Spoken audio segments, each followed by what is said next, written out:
નમસ્કાર મિત્રો, તો આજે આપણે ફરીવાર આરએમસી એમપીએસડબલ્યુમાં ઉપયોગી બને તેવા પ્રશ્નો લઈને આવી ગયા છીએ. તો મિત્રો ખાસ વિડીયો પૂરેપૂરો જોઈ લેવો, કારણ કે તમારા માટે જ આ વિડીયો છે. તો મિત્રો જો ચેનલ ઉપર તમે નવા હોય તો ચેનલને સબસ્ક્રાઈબ કરી લેજો, અને વિડીયો પસંદ આવે તો મિત્રો વિડીયોને વધારે તમારા મિત્રોને શેર કરજો. અને મિત્રો આપણા દ્વારા મિત્રો એક ખૂબ જ સારી રીતે વિદ્યાર્થીઓને ઉપયોગી બને તેવું મિત્રો આપણે પ્લેટફોર્મ લઈને આવી ગયા છીએ, ટેલિગ્રામ અને ઇન્સ્ટાગ્રામ. તો મિત્રો ખાસ જે પણ વિદ્યાર્થી મિત્રો આપણી ચેનલ ઉપર જોડાયેલા છે તો મિત્રો તે મિત્રો ડિસ્ક્રિપ્શનમાં લિંક આપેલી છે ટેલિગ્રામ અને ઇન્સ્ટાગ્રામની. તો મિત્રો ખાસ તમને ભરતીને લગતી માહિતી, કોઈ પણ ભરતી હશે અથવા તો એમપીએસડબલ્યુ અને ફિમેલ હેલ્થ વર્કરની કોઈ પણ અપડેટ હશે તો તમને મિત્રો ટેલિગ્રામ અને ઇન્સ્ટાગ્રામમાં તમને મળતી રહેશે માહિતી. તો મિત્રો ખાસ ડિસ્ક્રિપ્શનમાં લિંક આપેલી છે, જઈને તમે ફોલો અને સબસ્ક્રાઈબર કરી શકો છો. તો મિત્રો ખાસ તો ચાલો આપણે વિડીયો અમે શરૂ કરીએ. તો પ્રશ્ન નંબર 51, નર્સિંગ હોમની નોંધણી કયા કાયદા હેઠળ થાય છે? તો જવાબ આવશે મિત્રો A option, the Bombay nursing home registration act 1949, એટલે કે એ ઓપ્શન તમારો રાઈટ આન્સર થશે. મિત્રો ખાસ વેરી મોસ્ટ એમપી ક્વેશ્ચન છે મિત્રો આજના પ્રશ્નો તમને આવનારી, એટલે કે આરએમસી એમપીએસડબલ્યુમાં ખૂબ જ ઉપયોગી બનશે. પ્રશ્ન નંબર 52, એપિડેમિક ડિસીઝ એક્ટ 1897 હેઠળ મ્યુનિસિપલ રોગચાળા વખતે કઈ કાર્યવાહી કરી શકે? તો મિત્રો જવાબ આવશે ડી. અને મિત્રો આ આપણે આગળના ભાગ આજે આપણે 51થી શરૂ કર્યું છે, તો 1 થી 50 પ્રશ્ન ઓલરેડી આપણી ચેનલ ઉપર આવી ગયા છે. તો મિત્રો ખાસ નોંધ, જે પણ વિદ્યાર્થી મિત્રોને બાકી હોય તે વિડીયો જોઈ લે.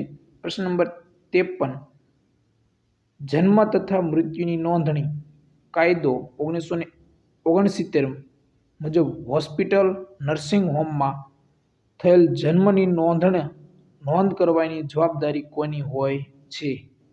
વેરી મોસ્ટ એમ્પી ક્વેશ્ચન મિત્રો હોસ્પિટલ નર્સિંગ હોમના ડોક્ટરશ્રીની હોય છે. મિત્રો ખૂબ જ ઉપયોગી આ પ્રશ્ન બનશે મિત્રો.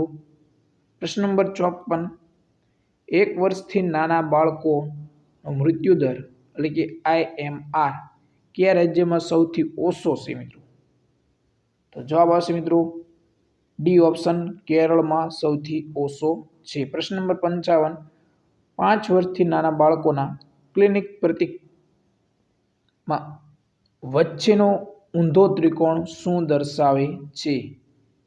તો જવાબ આવશે મિત્રો પરિવાર કલ્યાણ દર્શાવે છે, એટલે કે બી ઓપ્શન તમારો રાઈટ આન્સર થશે. પ્રશ્ન નંબર 56 જોઈએ, પ્રધાનમંત્રી ભારતીય જન ઔષધિ પરિયોજના સંદર્ભે કયું સાચું નથી? મિત્રો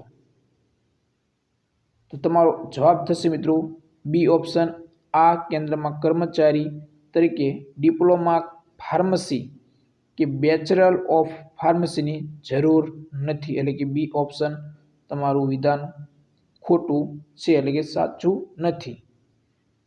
પ્રશ્ન નંબર 57 જોઈએ કે ભારતમાં બિન સરકારી સંગઠન NGO શરૂ કરવા માટે કયા પગલાંનું પાલન કરવાનું રહેશે? મિત્રો તો જવાબ આવશે ડી ઓપ્શન, ઉપરોક્ત તમામ. પ્રશ્ન નંબર 58, ગ્રામ્ય વિસ્તારમાં સામાન્ય રીતે એક વ્યક્તિને પ્રતિદિન કેટલા લીટર પાણીની આવશ્યકતા છે? તો મિત્રો જવાબ આવશે તમારો 50 લીટર. અને મિત્રો શહેરમાં પૂછવામાં આવે તો 130 લીટર ટીક કરવા. મિત્રો પ્રશ્ન નંબર 59, એક કૂવાનો વ્યાસ 2 મીટર છે અને તેમાં 4 મીટર સુધી પાણી ભરેલું છે, તો તેમાં કેટલા લીટર પાણી હશે? મિત્રો ખાસ વેરી મોસ્ટ એમ્પી ક્વેશ્ચન મિત્રો તમારા માટે. તો જવાબ થશે મિત્રો બી ઓપ્શન, 12,560 લીટર. વેરી મોસ્ટ એમપી ક્વેશ્ચન મિત્રો. 12,560. પ્રશ્ન નંબર 60 જોઈએ. ઓછા પાણીના જથ્થાના શુદ્ધિકરણ માટે કોનો સમાવેશ થતો નથી? તો જવાબ થશે મિત્રો ક્લોરીન વાયુનો ઉપયોગ કરવો, જેનો મિત્રો સમાવેશ થતો નથી. પ્રશ્ન નંબર 61. હોરોક્સનું ઉપકરણ શા માટે વપરાય છે? તો જવાબ હશે મિત્રો કોઈ પણ પ્રકારના પાણી માટે ક્લોરીનની જરૂરિયાત શોધવા માટે હોરોક્સનું ઉપકરણ વપરાય છે મિત્રો. એટલે કે સી ઓપ્શન તમારો રાઈટ આન્સર થશે. પ્રશ્ન નંબર 62. ઘન કચરાના નિકાલની વર્મી કમ્પોસ્ટિંગ પદ્ધતિમાં કોનો ઉપયોગ થાય છે? તો જવાબ થશે મિત્રો અળસિયાનો સમાવેશ થાય છે. પ્રશ્ન નંબર 63. 1 થી 5 લાખની વસ્તી ધરાવતા શહેરમાં પ્રતિ વ્યક્તિ દૈનિક સરેરાશ આશરે કેટલા ગ્રામ ઘન કચરાનું ઉત્પાદન કરે છે? મિત્રો ખાસ 1 થી 5 લાખની વસ્તી પૂછવામાં આવી છે. તો જવાબ થશે મિત્રો 210 ગ્રામ. મિત્રો ખાસ 210 ગ્રામ દૈનિક ઘન કચરો. પ્રશ્ન નંબર 64 જોઈએ. વિશ્વવ્યાપક કોડિંગ સિસ્ટમ અંતર્ગત હોસ્પિટલ કચરાના નિકાલ માટે લીલી બેગમાં શું રાખવામાં આવે છે? મિત્રો ખાસ લીલી બેગ પૂછવામાં આવ્યું છે.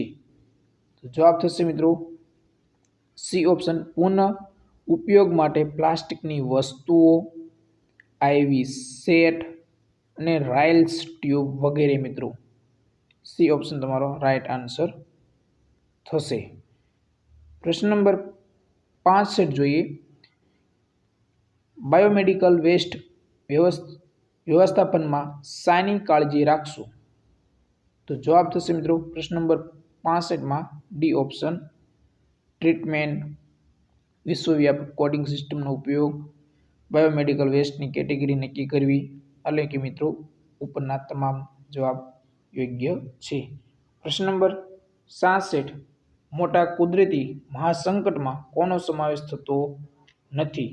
મિત્રો ખાસ વેરી મોસ્ટ એમ્પી ક્વેશ્ચન. આ પ્રશ્નનો જવાબ આવડતો હોય તે કોમેન્ટ બોક્સમાં જઈને કોમેન્ટ જલ્દીથી જલ્દી કરે કે મિત્રો મોટા કુદરતી મહાસંકટમાં કોનો સમાવેશ થતો નથી?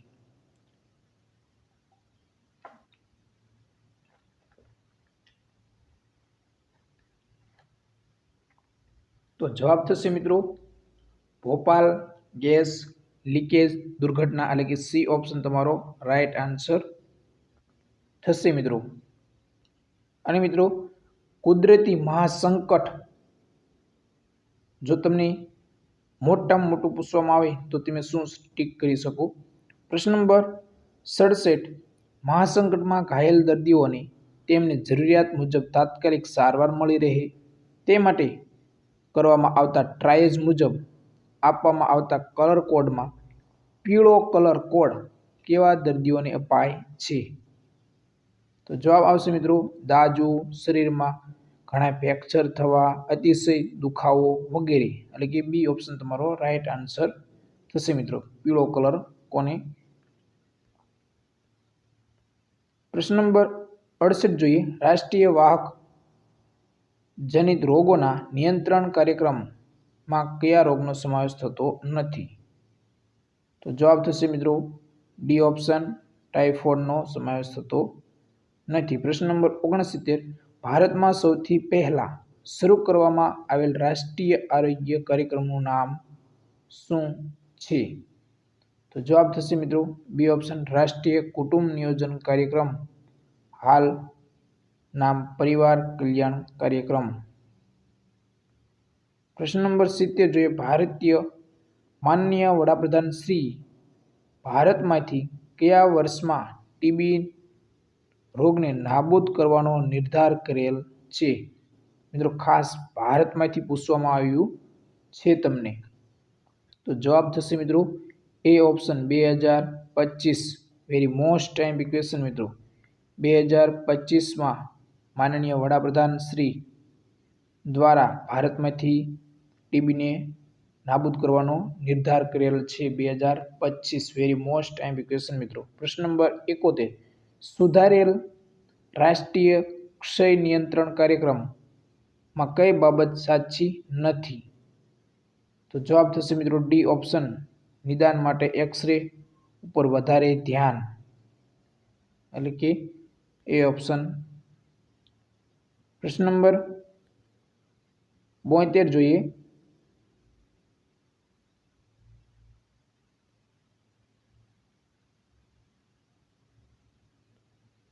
ભારતમાં અંધત્વ માટે કોણ સૌથી વધુ જવાબદાર છે? તો જવાબ આવશે મિત્રો એ ઓપ્શન, મોતિયો. પ્રશ્ન નંબર 73, મધુપ્રમેહ ડાયાબિટીસ માટે જવાબદાર અંતઃસ્ત્રાવ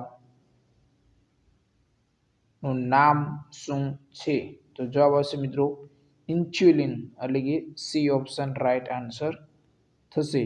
પ્રશ્ન નંબર 74, જીવાણુના બીજાણુઓના નાશ માટે હોસ્પિટલમાં વપરાતી સૌથી વધુ પ્રભાવિત અને પરિણામલક્ષી પદ્ધતિ કઈ છે?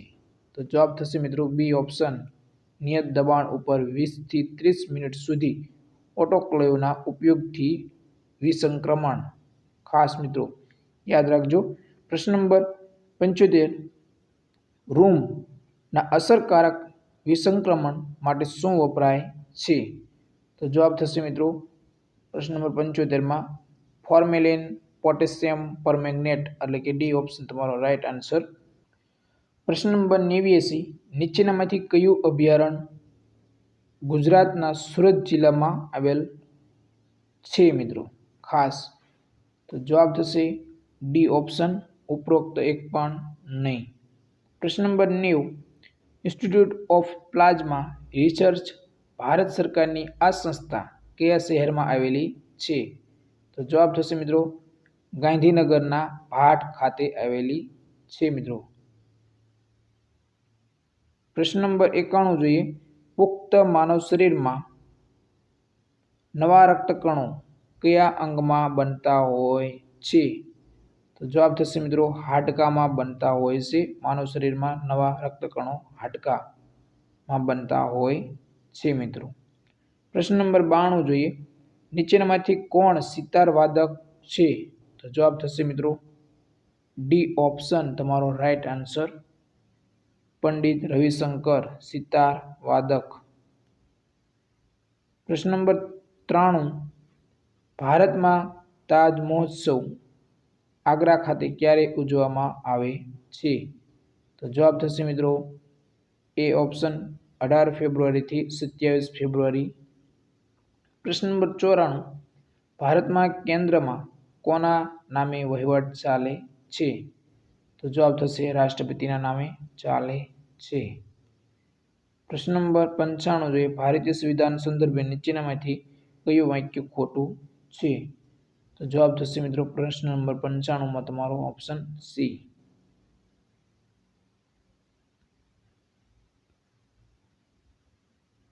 પ્રશ્ન નંબર 96, ભારતમાં હાલમાં જાન્યુઆરી 2023માં રમાઈ ગયેલ મેન્સ હોકી વર્લ્ડ કપ કયા ક્રમનો હતો?